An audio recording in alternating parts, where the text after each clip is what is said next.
everyone. I'm Deb Luster. And I'm Sarah Lester. This is episode 3 of the Lester Leadership Series. This series explores AEC industry trends, highlighting the voices of industry leaders and examining how COVID-19 has impacted jobs and the workplace. Today, we are speaking to someone I've come to admire and who is passionate about bringing right brain thinking to a left brain industry. Jeff Conrad is a professional with over 25 years of management and leadership development experience, with 20 of those years at the Department of Transportation, working in both the local districts and statewide general office. Jeff now serves as the professional development manager for the major mobility investment program in Georgia with Luster National, Inc. Jeff has spent the bulk of his professional experience observing effective leaders and working to teach others how to be the best leaders they can become. Well studied in team development and emotional intelligence, Jeff is especially focused on helping great engineers become great leaders of other people. This work has produced several competency and behavior models that help to codify what right looks like for large organizations and individuals alike. So Jeff, it's great to see you again. Thank you for joining us today. Certainly. Thank you. Jumping right in, I wanted to discuss a construction engineering management industry leader and scholar, Dr. Douglas Gransberg. How have the teaching of Dr. Douglas Gransberg influenced how program managers approach the design and execution of project implementation plans? It's a great question, Sarah. Thanks so much. So I became aware of Doug Gransberg's work about 3 years ago when I started working on the MMIP here in Georgia. And, really, it just opened up my eyes because the work with the 5 dimensions of project management that Mr. Gransberg's put out there really does expand our understanding of project management when it comes to working with the complexities of these mega programs. And when you think about a mega program or a mega project, what we're doing is we're bringing multiple stakeholders to the table. And every one of those stakeholders has different perspectives and different motivations and different interests. And it can be a very challenging role to bring everybody together. And I've just talked to a lot of leaders in the transportation industry that just speak to the sheer complexity of what we're trying to do on these projects. And so to that end, the 5 dimensions of project management, as Doug Gransberg has written on, really does open up this notion of complexity and how challenging this can be.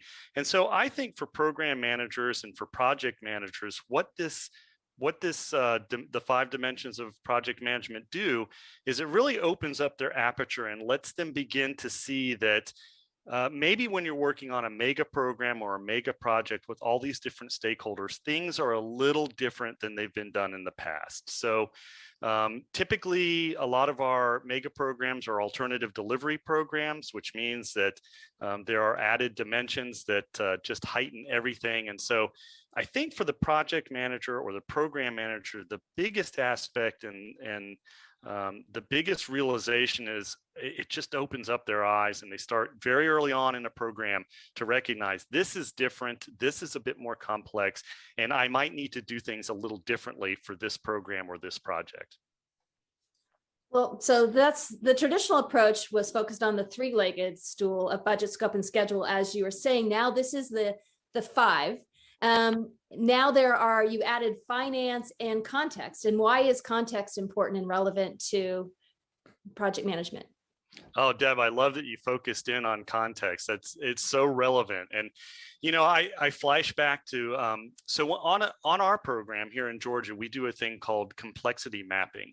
And what we do is we take the 5 dimensions of project or program management, and we basically get in a large room with all the stakeholders. So we have subject matter experts, we have engineers, planners, environmentalists, and the bevy of everybody that we're going to encounter on these projects. And we divide the room up, and each part of the room represents a different one of the dimensions based upon their discipline or their work for the project. And we make a pitch to the rest of the room, and we try to convince the rest of the room that our dimension is the most complicated. And the first time that I ever did one of these, I walked in and I saw this room full of engineers and environmentalists, and I incorrectly assumed, well, they're going to obviously identify the scope or the technical dimension as being the most important. I just knew it. That was my paradigm walking in. And it was fascinating because as we did this complexity mapping, all of these engineers and all of these planners and environmentalists and finance people, it all turned around towards context on this particular project. And it was fascinating to begin to realize that context, which is, it's almost everything else that fits in. So it's scope, schedule, budget, and finance, and then everything else falls into context. But context is incredibly important because as most of our projects are being executed in major commuting corridors and urban areas, the one thing that we're not getting any more of is space. And so these projects sit in very, very tight footprints, and we're butting up against a lot of things like community centers and schools and churches and environmental concerns and environmental justice concerns. And so it really ups that side of things that it almost becomes interesting. The engineering becomes easy, and it's fitting the engineering into the context of everything else that makes it very complicated, because context includes local governments and regulatory agencies and financing agencies and all of these things. So context becomes really one of the biggest factors that we see on many of our projects. So it's great that you honed in on that. Yeah, great. So in some of your previous answers, you talked a little bit about stakeholder alignment. And for people who might not be familiar with that, could you expand on what exactly stakeholder alignment is? Sure, yeah. So when you think again about this complexity of mega programs, what we're often doing is we're bringing in general engineering consultants, and there's usually a prime engineering consultant, and then there's the state agencies and the DOTs. And so there are all these different stakeholders that come to the table. And I always liken it to a Thanksgiving dinner, right? Everything is great when the meal starts off, but then maybe after a couple glasses of wine, then we start throwing mashed potatoes. So what stakeholder alignment is it's really taking all of these parties that are working in the same direction, right? We're all trying to accomplish the delivery of a project on time and on budget and within scope, right?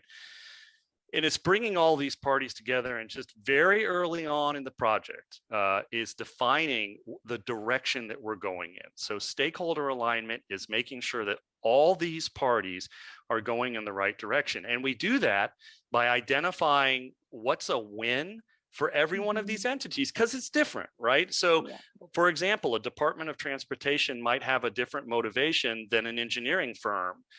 It's just reality. And what we're trying to do is say, okay, I understand that that's a win for you and that's a win for you. Let's make sure that we're going on the proper compass heading, and everyone knows what that heading is, right? That's the important part. So we begin very early by establishing project norms and boundaries and communication practices, and setting up our goals and our objectives and our mission statement, and letting everybody have a say in that, so that at the end of the day, everybody around the table, all parties involved, can say, that's the direction we're going in, and this is how we're going to get there. And so it does just what it says. It aligns all of the stakeholders and makes sure we're going in the right direction. Yeah, and that sounds pretty challenging. You kind of touched on this, but what is the secret in getting the multiple project stakeholders with different agendas to realize that they throwing need potatoes at each other? without throwing mashed potatoes at each other, that they need structured assistance to arrive at holistic and sustainable project outcomes? Well, and therein lies the challenge, right? And I always say, it's okay if we throw some mashed potatoes. That is not always a bad thing. If you look at, there's a great model of team formation out there called Tuckman's model, and Bruce Tuckman was the guy, and you guys might have heard this before. It's the whole forming, storming, norming, and high performing model. And we walk through that. So after you form, there's going to be a time where you do some storming. And so mashed potato throwing is not always bad. We just want to make sure we come out of that on the other side and go in the right direction. One way that I talk to groups and the way I facilitate these sessions is I really like to talk about, the fact that I can talk about emotional intelligence all day till I'm blue in the face, and I can talk about the models of forming teams and whatnot.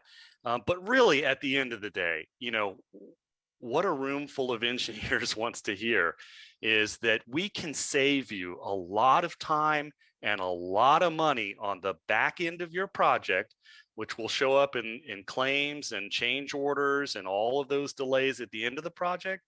If we really take some time up front to set that compass heading, make sure we're going in the right direction, and that we're working with each other and not treating each other as adversaries, but we've got a common goal, and we need to communicate with each other, and we need to relate with each other as human beings, and all of the things that make this complex. But really, it's the stuff you learned in the third grade. It's don't be mean to the other kids on the playground, and talk to each other and share, and all of those things. And so that's one way that I kind of convince multiple stakeholders to get on board is, let's look at that common goal and what we're trying to do at the outcome, that is the delivery of this project. And now how do we get there? And we can get there more cleanly if we work together. And if we don't, there's going to be friction, and that's going to show up in the end in terms of time and money. And as soon as you mention time and money to project managers, they get on board with that. They say, I can feel you there. It seems to me that every great project absolutely needs you in all sectors, right? Yep. I can think of many sectors that need, in aligning all of the stakeholders is probably the most important piece to a common mission. And during this time, we're in COVID right now. So you're talking about you were talking about a room full of engineers, which you can't really do in the same way you did. And so, we like to ask this question as part of this crazy pandemic time. And as we're coming through it, how has COVID changed the way you work? And give us some examples of what we like to say roses, the things you like, thorns, things that haven't worked so well, and the buds, what are you looking forward to? Especially you're doing leadership and you're doing management, and it provides a very unique challenge, adventure, and opportunity for your particular role. Oh, yeah. Initially a challenge for sure, but certainly an opportunity. And, a lot of what I do is kind of this human side of the engineering industry and the construction industry. And it's,